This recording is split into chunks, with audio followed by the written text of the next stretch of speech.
Ghanaians say, oh, please, you're not a factor of yourself. Ghanaians, thank you. Thank you. Help me pass this message to the immigration. They don't respect Nigerians. It's very bad.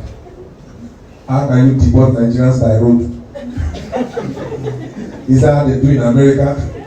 You use flights. Ghana, you want to deport, you now use APC, night bus. Say before morning, you got it to your country. And then the deportation is not to Nigeria, it's to Nigerian border. From there, you now pay your own transport. Finish it. By the grace of God, the day they start deportation with flights, every December they will deport me. Deport me in December and come back in January. How my God, I'm going to do Christmas, I don't understand. So we'll go straight to the next set of award. And before we do that, the DJ will give us one